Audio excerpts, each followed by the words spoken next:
Welcome to Journey with the Jays Thursday edition. Tuesday night, recorded live on YouTube and Facebook Live. So it's opening night of basketball. We're about midway through the third quarter, and the Nets look like they're serious. Let's go right to the guy who does the Nets podcast. Spenser, what are you seeing so far?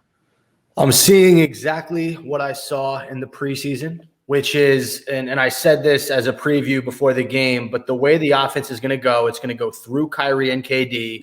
They're going to get the majority of touches to open up the game. They're going to score all the points. Brooklyn's going to build a sizable lead, and then you're going to see guys like Karis LeVert, Joe Harris, Landry Shamet, Spencer Dinwiddie come in and make shots. That's exactly what's happened tonight. It's the third quarter. The score is 77-49, and that's how the games went. I mean, Kyrie Irving had 17 points at one point in the first half. Durant finished the first half with 11 or 12, and they've just been on fire. And look, this is a feisty Warriors team they're playing without Draymond Green. Steph's trying to do everything he can, but you have James Wiseman in his first action in the NBA. Kelly Oubre is like their second or third best scorer. He is not that type of player. And Andrew Wiggins, guys, might be a bust. He might not be a good basketball player. So those are my thoughts on opening night. What do you guys think? This has been a fun team, and I'm watching the whole game. And Spencer, I was thinking about you when the game started because I know big Nets fan. You got your Nets shows, dude. This team is awesome. I mean, I know we talked about this previously. This is a really fun team, and the big thing is not only are obviously KD and Kyrie really, obviously super talented. They're working together really well, and things are going great. The whole team just looks fun. Like they look like they're on the court. The biggest thing I'm noticing, they just look like they're having fun out there. Like they're enjoying themselves. They are playing good basketball so far. And like I said, having fun is going to be one of the, I'm telling you, that's one of the biggest things I guarantee. If a team's having fun, they're going to play better. That's inevitable. And when you play like the way they're playing, they look great. I mean, I believe they had like 60 points in the first half. That was an offensive showing, but that's what this team is going to be. And I think this is an awesome start to what is going to be a really fun season. And look, John, I know you kind of doubted the Nets just a little bit previously. Look, this is going to be a good team, and there's no way to slice it. That's what they're going to be. They're going to be a tough team to beat, and they are showing that tonight. They're coming out in full force, and they're showing why they're going to be a serious contender, in the East, and they're going to bring some good basketball back to New York because the Knicks sure as heck aren't doing that.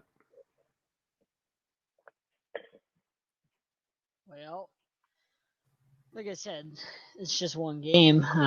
We're not even through this first game. We'll see how they gel throughout the whole season. We'll see kind of adversity they face and how they handle that adversity. We'll see how KD holds up over the course of the entire season, how they manage him, because they'll probably get to the playoffs. So how they manage him and his workload, how that's going to look. So there's a lot of factors. I mean, like I said, it's just one game. We'll see how it goes. There's a lot of good teams, Raptors, Heat, Celtics, Sixers, who knows who's going to get James Harden. So there's a lot of factors. I'm not going to crown the Nets the Eastern Conference champs. They obviously have to earn it. Because what has Kyrie done outside of having LeBron James? You know what I mean? So let's see what he does. With KD, who's a different player than LeBron James, completely different player. So, let's see how the season pans out, and then let's not be prisoners of the moment. Yeah, I mean, listen, as far as the East goes, the East is still awful. This team is built to contend to win this conference without much of a problem. Will they win it? Whoa. The Raptors and the Heat and the Celtics are really good teams. Slow your roll. I didn't say they were going to win it. I said they're built to win it. Okay. So, they're one of the four teams that have a shot as we sit here right now.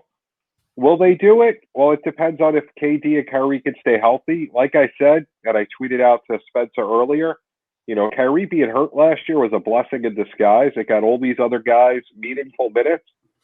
They still made the playoffs. They still, had a decent season. But now, when it's all said and done, we're going to see what they can do this year. And, KD looks ferocious right now. If he can do this all year, the Nets are going to be in great shape. I want to say – yep, I'm sorry. No, go ahead. I want to say two quick things right now, JB, piggybacking off of what you just said. And the first is, John, you made a point, let's not crown the Nets yet. This is their first game together as a team, and they're dominating a Steph Curry-led Warriors. Granted, there's no one else on the Warriors, but still, the fact that they're up 20-plus in the third quarter, and this is the first time Kyrie and KD have played together in the regular season with this whole roster, that just it tells you a lot about how good this team possibly could be. And the second thing I want to say is anybody who's watching this team, you see a lot of isolation plays with KD and Kyrie. They tend to look a little bit like ball hogs. The one thing I'll say is there was a moment where Joe Harris had a three, and he passed it up, and he ended up turning it over, and they showed Kevin Durant looking at him. Durant goes, shoot it next time. Those are the type of players that KD and Kyrie are. They're leaders. So even though they're taking the majority of the shots, when their teammates are open, they're going to encourage them to shoot. They don't want to score all the points. They want guys like Dinwiddie and Harris and Shamet to contribute, and LeVert and Jared Allen. Oh, this roster is amazing. But you get my point. They want everybody to contribute. I think they're going to be great leaders, and I think that Kyrie is going to shut up a lot of the naysayers this year. The one thing I'll say is you were talking about, let's not crown them champs. I'm not. I don't think anybody here is crowning them champs. But I think what we're all saying is this team deserves some looks. Like, this is going to be a really great team, and they're proving that. And that's all we're saying. I'm not sitting here trying to say, the Nets have already won the East and, basically punched their ticket to go to at least the title round. I'm not saying that. I'm not saying that they're necessarily automatically going to just vie for a championship this season and be guaranteed to at least be in the finals. I'm not saying that, but I don't think anybody can sit here and say this team is not going to have a serious shot.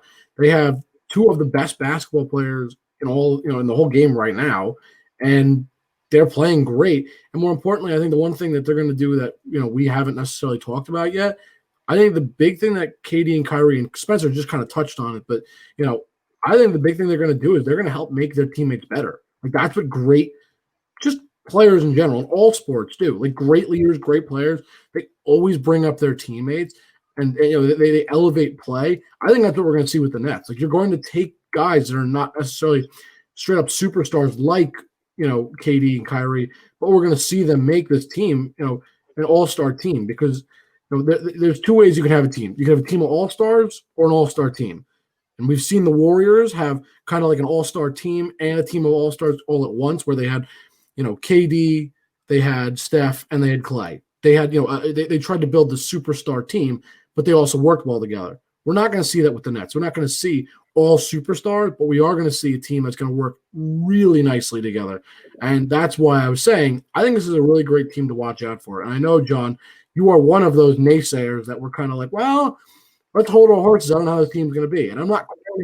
John's just a hater. I still feel that way. They proved nothing. I think what John really is, more than anything, John is a salty Heat fan that knows. Why am I salty? We went to the final. I'm going to tell you why. Because I'm proud of the Heat. Your window went from about this big to about this big with another big contender in there. The window is still there because the Eastern Conference I didn't say it, John. I said, but it's closing. Eastern Conference is about the same. The Nets are there, but the Nets got to get through all those other teams. The Heat, handle the Bucks. And you have another team to compete with now. That's the problem. You have an even tougher team to now compete against. The depth is there for the Miami Heat, so I'm not worried. All their pieces are back. By the time everyone's listening to this, it's Christmas Eve, and John is doing a great job of playing the Grinch, whereas we're kind of all happy-go-lucky guys, just rooting for some good basketball. John's like, no, I like my basketball played by Ben Adebayo and Jimmy Butler. That's good stuff. Pretty basketball. It's not pretty. Duncan Robinson will hit some threes. I get it. That's good. Yeah, and you also let's not pretend that your coach is like one of the best coaches in the league. So we don't know what he's going to be. We don't have, it's hard to out coach another coach in the playoffs. That's really difficult to do. There's a lot that goes into that. And if you don't out coach the other guy, if you don't out fox him in the playoffs, you get beat. So you really got to step up your game. So we don't know yet. We don't know yet what you guys have. In regards to that. So that, like I said, there's a lot of variables. You want to talk about coaching? I'm just going to put this out there. Okay, we saw LeBron and Kyrie together on the Cavs. And who was their coach? Do you remember? It was when they played the Warriors and they won their championship. Oh, that was Ty Lue. Exactly. Is Ty Lue a great coach? Because the last time I checked, you sure as heck isn't. But guess what?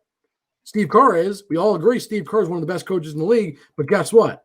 He got out-coached, as you might say. No, what really happened and why coaching doesn't always matter and why sometimes just having a great team can be the difference, and I'm not saying that's what will happen, but what can happen, you saw Steve Kerr lose to Ty Lue, and he blew a lead, a big lead. Guess what? To be fair, he had LeBron James. So what? LeBron James. I mean, like James, like he coaches the team. Like, no offense to KD, but KD doesn't coach the team like LeBron does. Let's be honest, Like LeBron. I think you're missing the point here, John. I think the point that you're missing is great teams don't always have to have the best coach. Sometimes the coach is what makes the team great. This is a team that's gonna be great inevitably, and the coach is just gonna be there to push them in the right direction and help them develop. But he's not gonna have to outcoach other coaches when this team has got KD and Kyrie to help lead them the whole way. That's what I think you're missing. But we've seen happen before. Let's not pretend that Kyrie's been great. When's the last time he was really great? How long ago was that finals with LeBron James? Was that 4 years ago?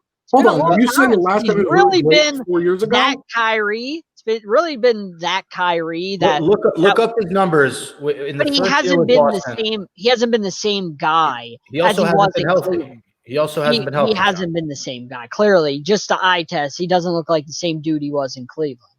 Clearly, you're losing your mind. It's been 4 years since he looked like that guy. That was since he looked like Derrick Rose before Derrick Rose's injury. I won't even argue with you on that. But I'll tell you this: my hot take is that Kyrie Irving's going to be the best point guard in the league this year. I'm not going to say he's going to be bad. I'm just saying, like, we don't know. John, are you crazy? I got to ask because I don't know what you're thinking. Kyrie has been great every season. He still is great. He hasn't. He wasn't healthy, fine, but he was still great. He still played great basketball. That's not a question. The Boston experiment failed. Okay, hold on. That was a fail. Points per game. Hold on. He wasn't healthy in Cleveland. What year were you talking about in Cleveland? Which one? 2016, 17?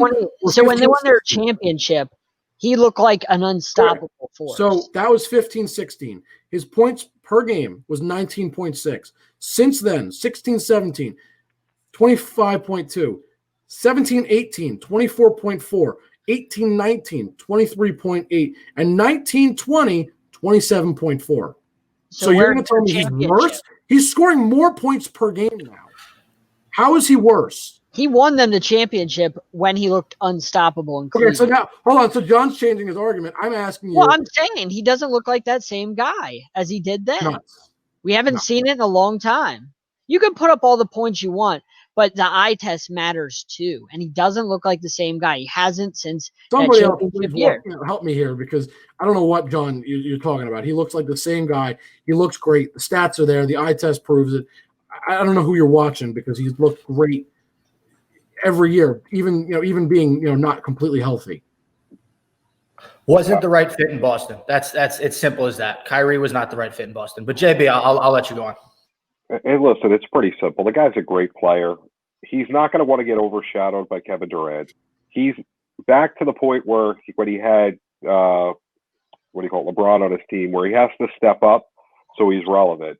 If he disappears now, he's talking about his legacy not being what it would be. He's going to step up now. He has the talent. If he's healthy, if this team is healthy, I think that they're going to, cruise to the finals. It's just a matter of who we're playing, the Lakers or the Clippers. Cruise? That's really disrespectful to the Heat, who the Heat? Yeah. The Heat? Okay, hold on. Disclaimer: John's a Heat fan. How can you? He's being a homer and just being excited about his team. But how can you knock the Heat after they went to the finals and they really did take the Lakers to the limit with all the injuries that they had? That's pretty impressive. How can I knock them? Dismissing them. Just talking about two names: KD. Who's matching up against Kyrie? Who's matching up against KD? But you talked about how the Lakers, or not the Lakers, the Nets are so deep with all these other guys are role players. The Heat have the same thing. They have their star players, and then they have their role guys. So both teams are deep. That's what I'm saying. Like JB asked a great question. Who's matching up against KD? You got plenty of guys that can match up against KD. You got Tyler Harrow, you got Duncan Robinson, Bam. You got plenty of guys that can match up against KD. But like they're going to shut him down or limit him. They're just going to stand there while he scores. You don't shut KD down. You just slow him down. Like Patrick Mahomes, you slow him down. Okay, when you slow Patrick Mahomes down, he still kills you. So kills you with 3 interceptions, right?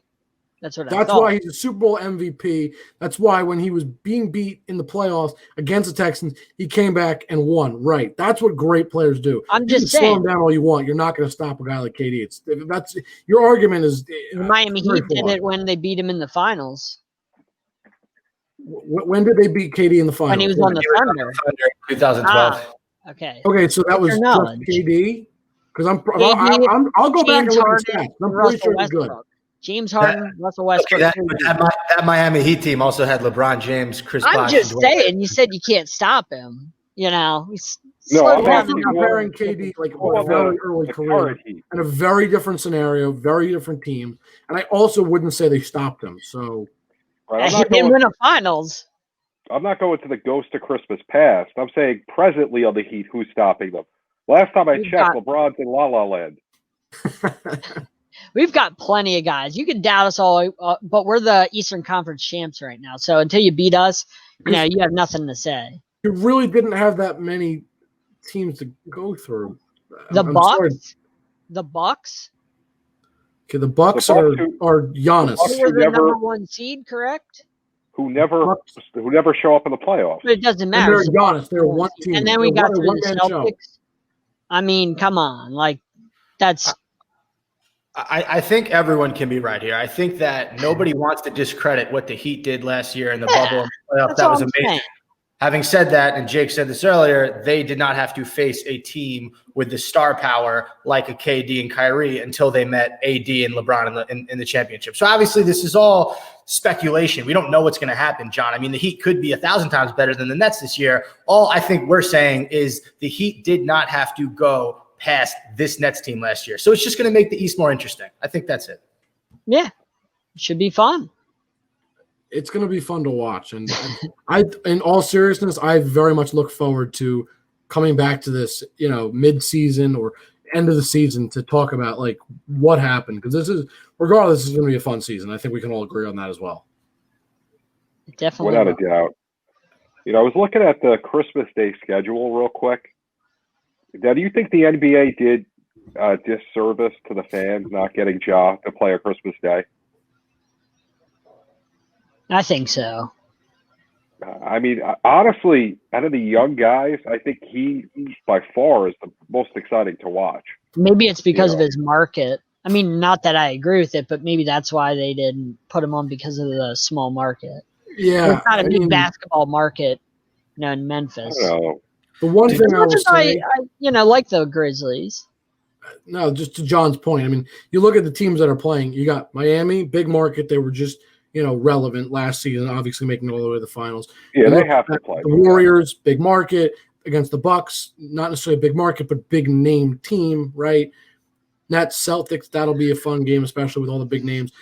I could keep going, but the point is, it clearly looks like they just went with big names, big markets, where they know they're going to draw their money in, and I get that, but I'm with you, JB. I think that's a little bit of I get their idea because I know where they're coming from, but I don't agree with it. I would have rather seen other teams, young talent, guys like Ja. That would be fun. Like that would be more fun than watching the games that we're going to probably see.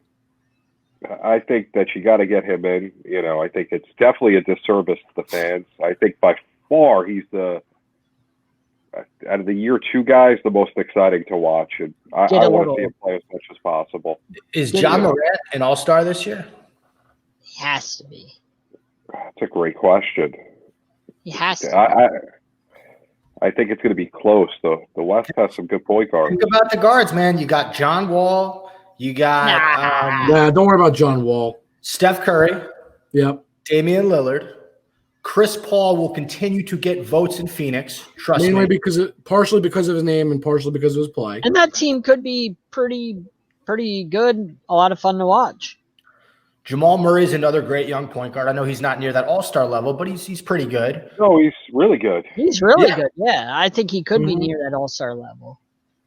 Now, are we missing any other point guards in the West outside of Ja? I mean, Mike Conley's old. He's past his prime. Yeah.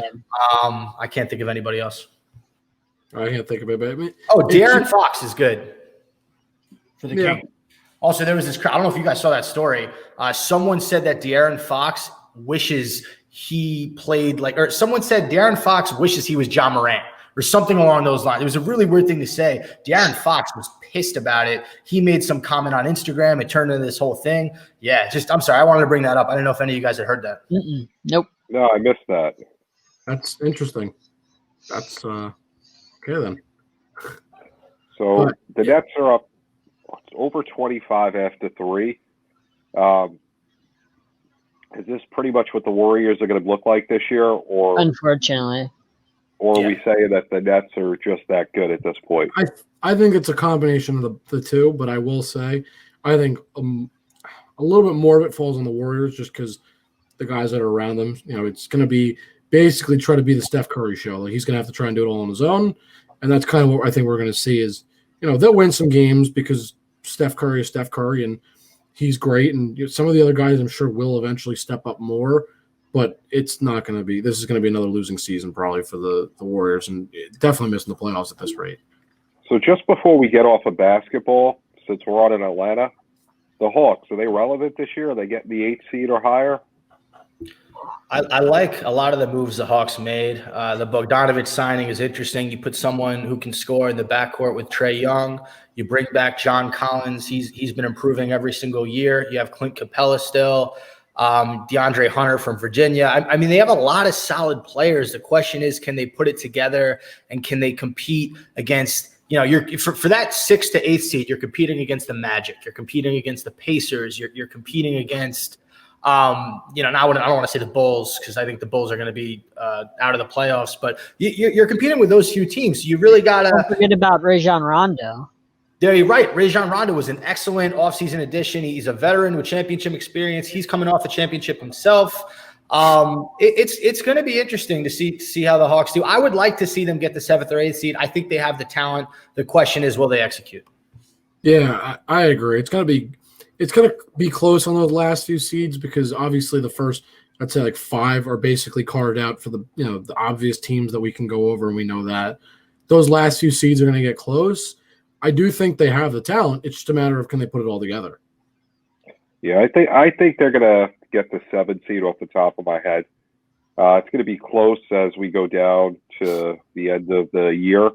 But I think that they made some great offseason moves, and you know they're going to be fun to watch. Trae Young is a great young player, and they're putting the right pieces around them. I kind of like it. But Spenser, what's going on with the NFL?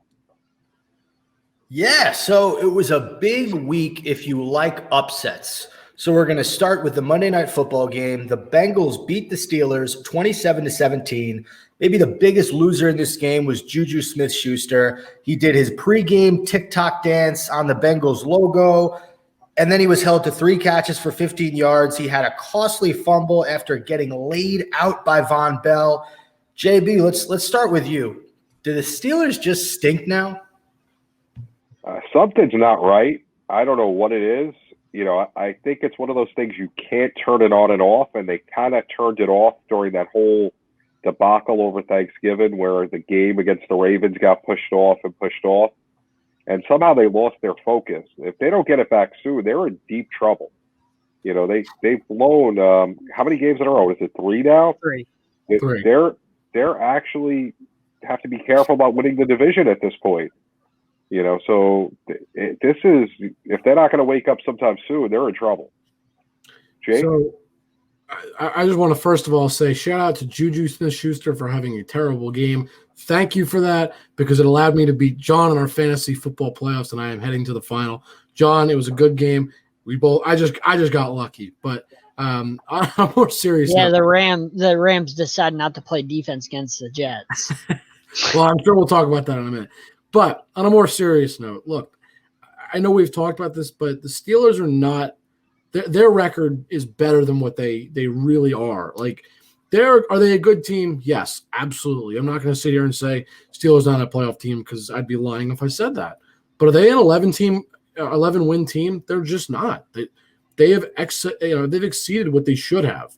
They are a good team, but with the way that this team plays, they're just not as good. Okay, they play down to competition. They keep games too close. They've been hurt by injuries, especially on that defense now. I don't know what's going on with the offense and Big Ben. This team it's disappointing, but the truth is, I know, John, we've talked about this. This is what we feel the Steelers should have had, which is multiple losses, because when you go back on their schedule, there are quite a few games that were very close. And I think more than anything, we're just seeing what the Steelers really are, which is a good team, but not necessarily an 11-win team. They're probably more of like a 9, maybe even 8 at the low end kind of team. They're not an 11-win team. They pulled out some wins, and I almost want to say kind of got lucky in some games. You said they're a playoff team, and they are in the standings, but are they? Well, standing. When I say a playoff team, wise, but looking at the Pittsburgh Steelers, are they? Well, when I say they're a playoff team, I'm not so sure anymore. Standings wise, but looking at that roster and looking how they play, they're great. They have Mike Tomlin who can lead them, but I'm not so sure that this team strikes fear into the heart of anybody. I'm not confident at all. Not even the defense. The defense got shredded by the Bengals with Ryan Finley and Gio Bernard. What is going on with the defense, the offense, everything? And Juju gets what he deserves, because I'm not a fan of that Bush League stuff where you dance on somebody's logo. You deserve what you get. Glad he got popped. I'm glad he had a bad night. I'm glad he fumbled. I'm glad his team got ripped to shreds, because you don't do that garbage. He got exactly what he deserved. John, the guy's got over 2 million followers on TikTok. I don't care. That gets you laid out by Von Bell in a game. So you can have your 2 million, but when you get laid out and you're the laughing stock, I don't know if I call them the laughing stock. I hope those $2 million I hope they cushion your fall when you get laid out by Von Bell and then you fumble. I hope those 2 million followers cushion that fall. Back to your playoff team comment just quickly. First of all, when I say they're a playoff team, I first of all mean standing-wise. Second of all, there aren't that many other teams that would probably surpass them, even if it was one of the last seeds in the AFC. They probably still are a playoff team. I'm not saying a great playoff team with the way they played, but I do think they still make it in regardless. Right now, leading their division. Right now, I'd prefer the Browns, the Colts, the Dolphins, and the Ravens all over. Right, but they're all going to make it. I'm saying. Right now, all those teams look better than the Steelers. No, I know, but I'm just saying, when you take all the teams in the AFC, they are still one of the top teams that would, based on numbers in terms of record and how many teams make it, they're a playoff team. I'm not saying, when I say a playoff team, I don't mean that they're going to be a championship contender. I just mean they make the playoffs. They're the Patriots of last year. They had a cake schedule to start the season, and they lost some games down the stretch. They backed into the playoffs, and then they got their butts handed to them in the first round. This is exactly what the Pats did last year. Easy schedule made them look better than they were. I'll tell you guys this. The Steelers obviously started the year very hot, and we all kind of did a 180 because I don't think anybody saw that coming, them having that success with Ben and Claypool. And I think what you're seeing these last few weeks is the Steelers are just coming back down to earth. Look, we all know Ben is old and he's beaten up and his arm is starting to look a little shot. Yeah, John, I see you doing the motion with your arm. Yeah. The noodle arm. They don't have a running game. They haven't had a running game all season. Benny Snell Jr. ain't getting it done.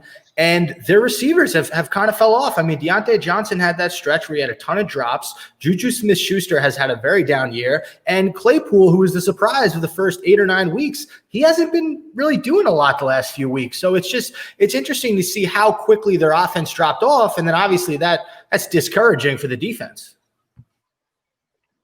Yeah, I mean, and the other thing I will say about the defense, I mean, yeah, it's discouraging. But I will say this for the defense, they do have a lot of injuries, which is – I think part of the reason we're seeing what's happening, I'm not saying it's the only reason, because I know I talked about they were a team that got some wins that they didn't necessarily deserve. They kept games close. But when you lose as many guys as they have on their defense, I believe they lost Devin Bush and then lost the guy. Bud Dupree. I can't use that excuse. Okay, it was Bud Dupree. Bud Dupree's a monster as well. guys. The Giants went to Seattle and won with Colt McCoy. So I'm not going to use injuries as an excuse. You play next man up. Because if the Giants can go to Seattle and beat the Seahawks, you can go anywhere and win with next man up. I'm not going to let that. Mike Tomlin would not let that go. He would not be like, oh, well, our guys are hurt. But Seattle does that every year. They blow a game or two that they should win. And that's the NFL. It's any given Sunday. Look at this week. The Jets beat the Rams. I mean, come on. If things were that simple. Really, the Jets lost. Because winning, they lost Trevor Lawrence. So that's a great transition because I did want to get to that game. That's the other major upset of the week. The Jets somehow, some way, they beat the Rams on Sunday, 23-20. The Rams didn't show up. I mean, you heard McVay after the game. He was embarrassed. How do you lose to an 0-12 team? And John, you said it. The Jets with that win are probably out of the Trevor Lawrence sweepstakes because I think Jacksonville has to finish up the year against Chicago and Indiana. Lose out. Yep. Yeah. So Jake, which they will do. They'll lay down now. They're going to lay down. I mean, Minshew looked terrible against the Ravens. Jake, let's start with you. Did the Jets really win after getting this win on Sunday, or was that just a loss that set the franchise back X amount of years? I mean, is it a win like physically in the win column? Yeah, of course it is. I'm not going to say it's not. I mean, they did win the game, but did their franchise win? Absolutely not. They screwed themselves. And this is the problem with Adam Gase. You have your team going 0-12, and then all of a sudden you decide this is the game that we're going to come out and win. I mean, come on, man. If you're going, you're going for 0-16, you can put a valiant effort, but you got to eventually kind of somewhere in the game got to say, all right, guys, like, let's just slow it down a little bit. Like that's, if you're going to go for the full tank, go for it. Don't, go for it most of the way and then win one game, which, screws your entire franchise for the next few years. That was stupid. I mean, congrats to the Jets on winning the game, but guess what? It was, this is going to be one of the most meaningless, hurtful wins in all of the Jets history, and easily the most meaningless win this year. It doesn't do anything.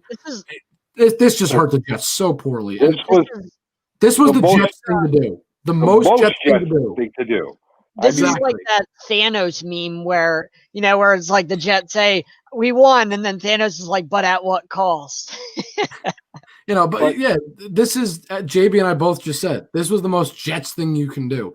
You have the perfect tank set up. You'll get Trevor Lawrence. You're setting yourself up for the future, and you go and win a game that means nothing, and you no longer will get that first pick unless by some absolute miracle the Jags pull off a win, which is really probably about 1 in a million right now. It's not going to happen. Jalen Ramsey does his former team one last favor by losing that game, and his former team, the Jacksonville Jaguars, now benefit from his team laying an egg. So congrats, Jalen Ramsey. You helped the team that you hate.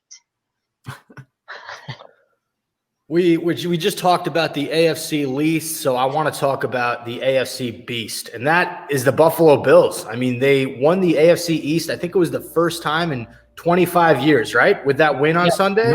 Yep. So, I mean, JB, let's start with you. How impressed have you been with Josh Allen and what the Bills were able to accomplish this year with the emergence of Tua and the Dolphins, with Cam in New England? I'm not even going to mention the Jets. So, I mean, the Bills are for real. They stepped up. They're on a different level this year. Last year they were coming into their own. This year they've learned how to win against good teams. The game against the Rams, the game they lost in Arizona. These are good teams they're playing, and they're Seattle too. Right, they beat Seattle. They were destroying Seattle at one point. Yeah, they dominated that game. So they're just they're playing a really good football, and they're exciting to watch. I think that they have a shot if they can figure out their defense and try and scheme to Mahomes. They have an outside shot of getting to the Super Bowl. I wouldn't be shocked if that was the case. This is first of all, a lot of this goes on Josh Allen. I joked kind of at the beginning of the year, Josh Allen for MVP, and he's not going to win MVP because of the guys he's up against. But I will say, I think Josh Allen seriously deserves at least some votes because a lot of this goes on what Josh Allen has done. He has been coming into his own every single season and getting better every season. And he is in full stride this season. He has looked great. I mean, good for him. Good for the Bills finally getting that franchise quarterback. And part of the reason that the Bills are winning as of late, they're looking better as of late, rather, their defense is playing better as of the last few weeks. They're coming into their own. They had a little bit of struggles at the beginning of the year. They weren't quite the defense that they were last year. And I know I've talked about this, but now they're starting to do that.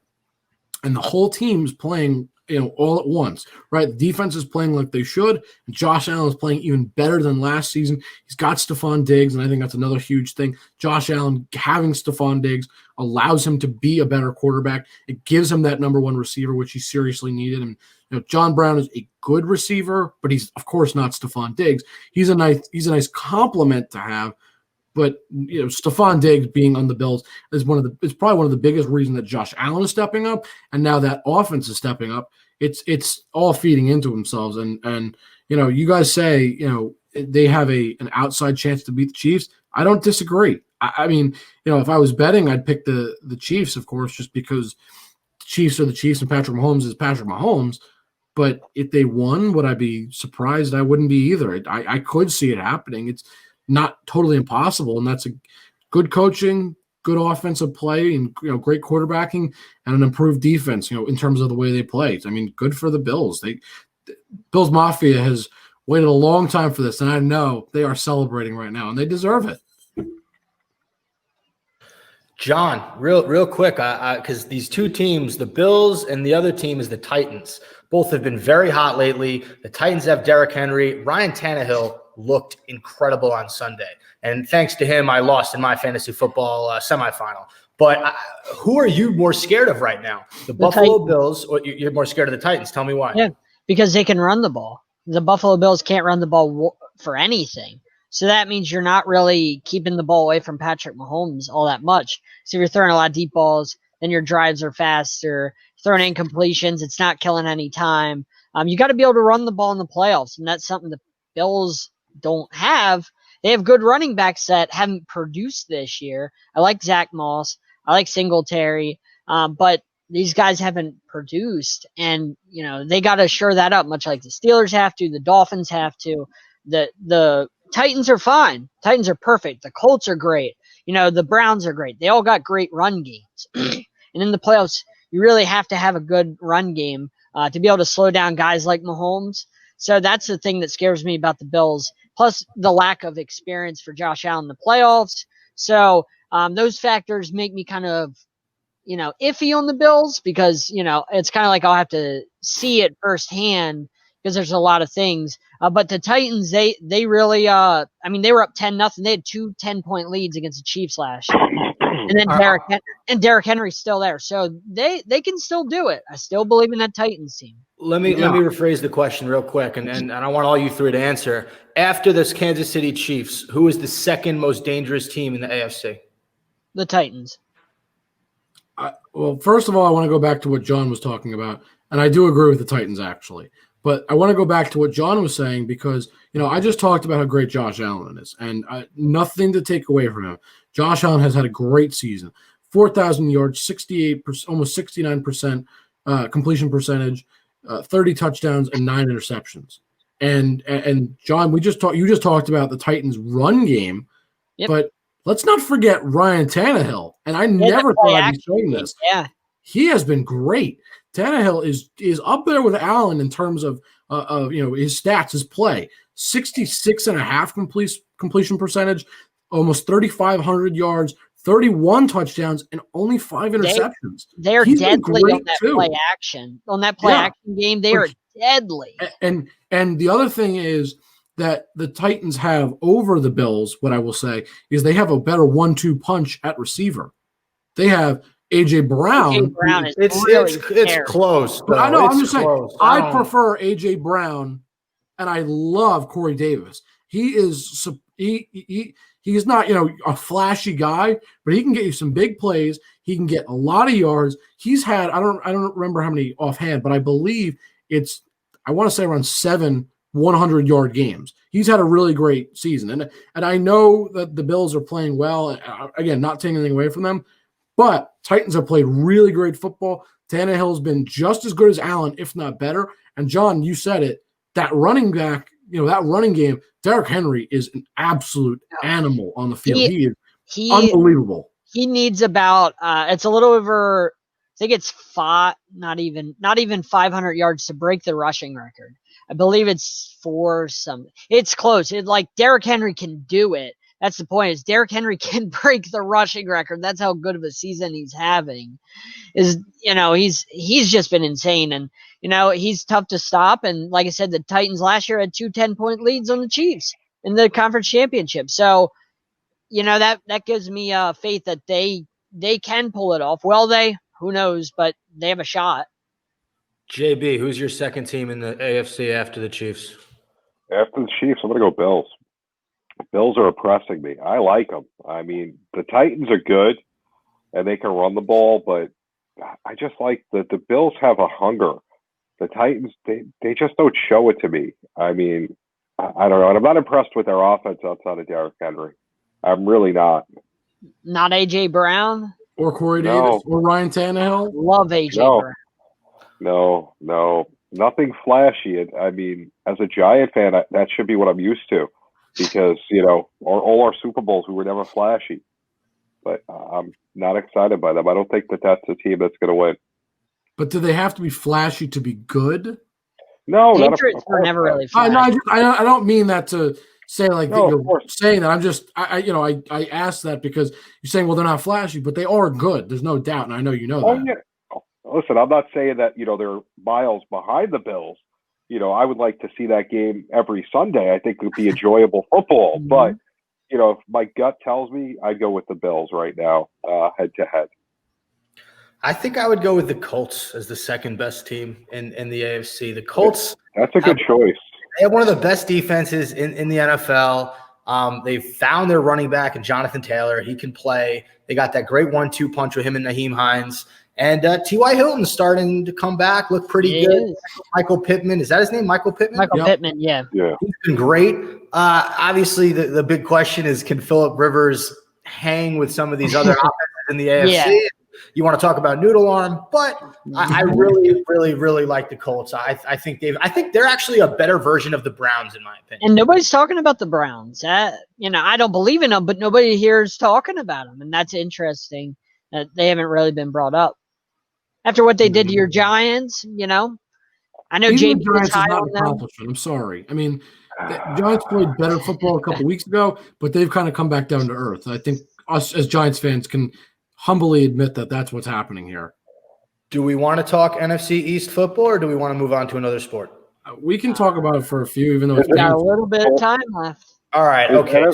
Are we talking Dwayne Haskins, Jalen Hurts? Is NFC East football a sport, though? I mean, can we qualify it as that?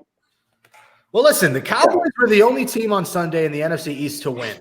Everybody else lost. The Eagles lost, the Washington football team lost, and the Giants lost. So at this point, and John, I'll start with you because you're the only guy here who's not a Giants fan. In your unbiased opinion, who is the best team in the NFC East? I mean, it has to be Washington, right? Because they played the best. They have the best defense. That defense is the best one in that division. So, none of the offenses in that division are great. I mean, maybe the Eagles is really good. Jalen Hurts looks really good through 2 games, so maybe they're starting to come to life. But I'm not gonna base them being the best team off of a 2-game Jalen Hurts sample size. It's just 2 games. Maybe there's not tape on him in the NFL really. Just 2 games. It's not really enough tape. So the Washington has the best defense, but it depends on Alex Smith's injury. If he's hurt, then old strip club Dwayne Haskins is not going to get it done. That was a bad look. Your first opportunity in a long time. You not only lose to the Seahawks, you then go to a strip club and break COVID-19 protocol. You don't even have a mask on. There's some fishy things going on in Washington. JB, so John likes Washington. Is there another team in the NFC East that you think is better than Washington? I have to say Washington, but I am going to say this now. The team to watch for the rest of the season has a legitimate chance, in my mind, of winning the division. I know it's going to be hard just based on, records and, head-to-head matchups, but I actually like the Dallas Cowboys. And I hate to say that. I really do. It's so painful. But I'm going to say this. Cowboys have looked much better. Offensively, they're getting it going. Defensively, it's better. There have been improvements. In the last 5 games, they've put up 31 against the Vikings. Okay, not impressive. Vikings are bad. They got beat by Washington, so Washington, good team, 41-16 in terms of defense. They got killed by the Ravens, 34-17. But then against the Bengals, 30-7, and the 49ers, 41-3. Excuse me, 33. So my point is, offensively, they're getting into a rhythm. Things are getting better, and none of the teams in this division are good. They all suck. It's picking bad from bad. Really bad from worse. Which one is the best of the bad? They all suck. Washington is number 1, but I will say that the Cowboys are sneaking up and probably have the next best chance at winning this division. Again, Giants fan all the way, but I actually think that I don't trust Jalen Hurts yet. They have the hardest, chance of winning it based on record, and we're not totally sure about Hurts. I know he's played well, but of course we just never know. That's a small sample size. John kind of talked about that. Cowboys are the next best team to me in the division. I will say, if anybody picks the Eagles, they are at Dallas, then they're home against Washington to finish the season. So they control their own destiny. Because if they win out, they win that division. So, it's crazy. Listen, is there really a winner in this division? No. I mean, the only winner is me betting -9.5 live on the Nets right now. That was the gift of the century as they're up 34. But I don't know. That's all I got for football, guys. Well, this week I can say there's actually NHL news. It is probably the most exciting news for hockey fans, and I know there's not many of us left. But there are some of us. For us hockey fans, there's some exciting news. The NHL, first of all, Gary Bettman, obviously listening to us, whatever. It's very obvious that he's listening to us. The NHL has finally announced their season start date. They have new divisions. A lot happened this past week for the NHL. So first of all, January 13th, for all our hockey fans, NHL is coming back. That's the first thing. We are going to have hockey very soon. We're actually going to have hockey playoffs. Hockey starting, NFL playoffs, and NBA season all at once. That's going to be really exciting. So for fan of sports, it's getting exciting. But the big thing was there is now division realignment just for this season. This is not going to be permanent, but there is a realignment. So the new divisions are as follows. The North is going to be all the Canadian teams. That's Senators, Canadians, Maple Leafs, Winnipeg Jets, Oilers, Flames, and Canucks. That's going to be really fun, kind of cool. Hey, all Canadian team, clearly they don't want to cross borders. I get it. The East is going to be also as follows. Bruins, Sabres, Devils, Islanders, Rangers, Flyers, Penguins, Capitals. Quick note on that. I am so excited that this is going to be the way it's going to be because each division plays 8 games against each division rival. They do not play out of their own division, which means if you're watching the East, we are going to get Sidney Crosby versus Alexander Ovechkin for 8 times in a season. 2 of the best to ever do it in this generation. That is going to be so exciting to watch. And I hate both of those teams as a Rangers fan, but boy, am I looking forward to seeing the 2 of them head-to-head 8 times. And JB and I know we've talked about this. You're going to see Rangers, Islanders 8 times in a season. You're going to see Penguins, Islanders, Caps, Islanders. You're going to see all these awesome rivalries 8 times in a season. Going to be a really fun season. Central Division, we moved the Carolina Hurricanes over. They're coming over there, so it's Hurricanes, Blackhawks. I'm excited. Blue Jackets also move over. Red Wings, Panthers, Stars, Preds, and Lightning, and then finish it out in the West. Ducks, Coyotes, Avalanche, Wild, Kings, Knights, Sharks, and Blues. Again, 8 games interdivision, 56-game season. It is going to be an exciting division. I am so looking forward to this with the new matchups we're getting.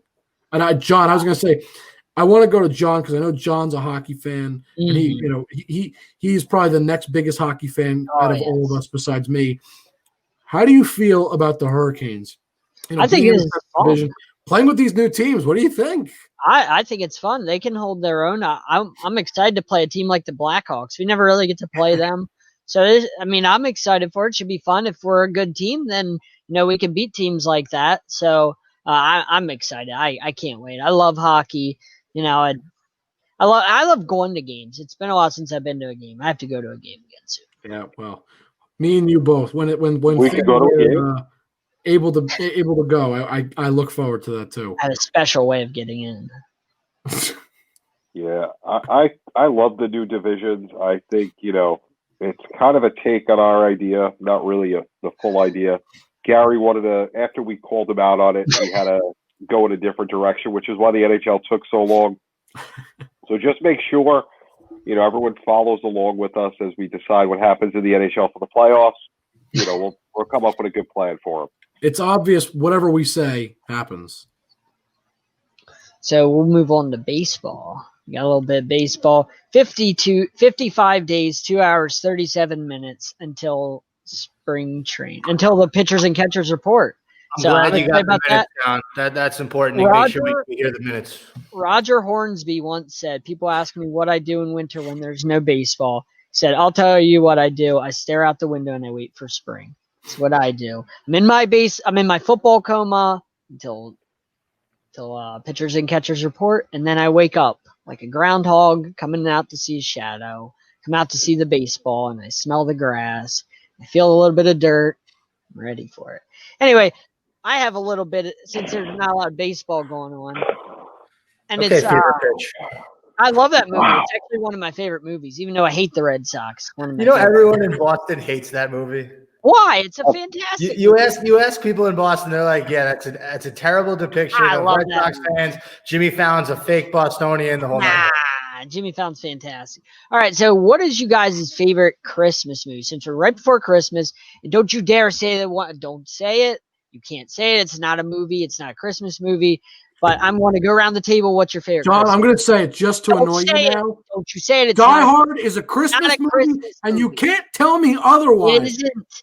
He wears a Santa hat. That's it. It's nothing to do. That's not it. It takes place around Christmas. It is a Christmas movie. It has nothing to do with the holiday itself. Does it have to do with the holiday? No. And he kills people during Christmas. Listen, the youngest and the oldest will go with Die Hard.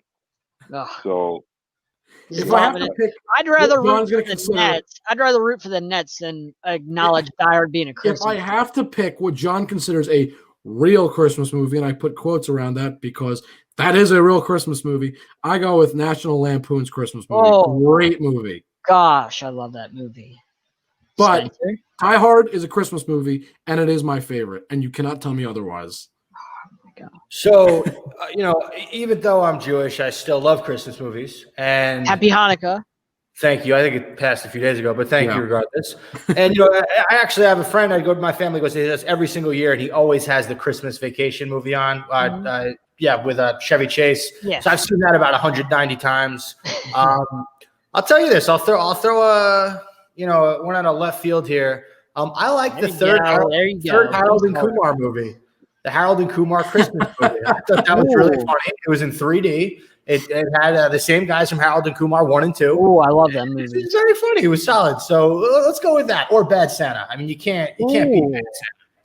Man, the first one was really, really good. I never saw the second one. Neither did I. I did, and it was bad. So I just turned it off. It was really, really, really cringy. The first one was amazing. JB, which Lifetime Christmas movie is your favorite? I just keep the Hallmark movie channel on, for the 75 million days of Christmas. No, I mean, honestly, I'm like a little kid. I like the Charlie Brown Christmas and the Rudolph the Red-Nosed Reindeer claymation thing that, you guys don't even understand what that is. I love it. Yeah, all the old school stuff. That's kind of cool. But the new stuff, who cares? Who cares?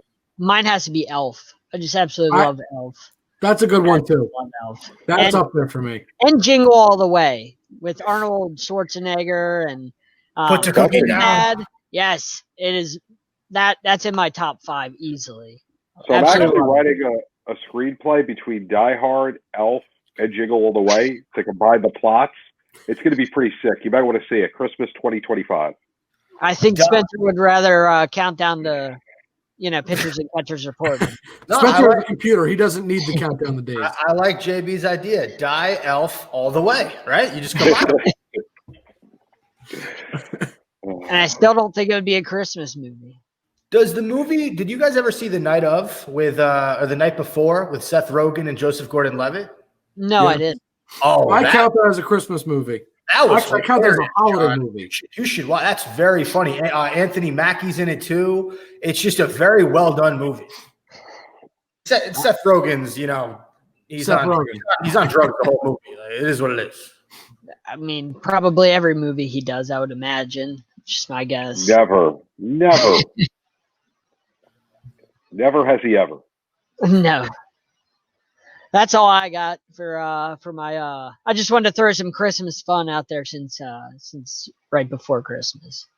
Yeah, well, I don't think we have anything else. Do we have anything else? Anybody?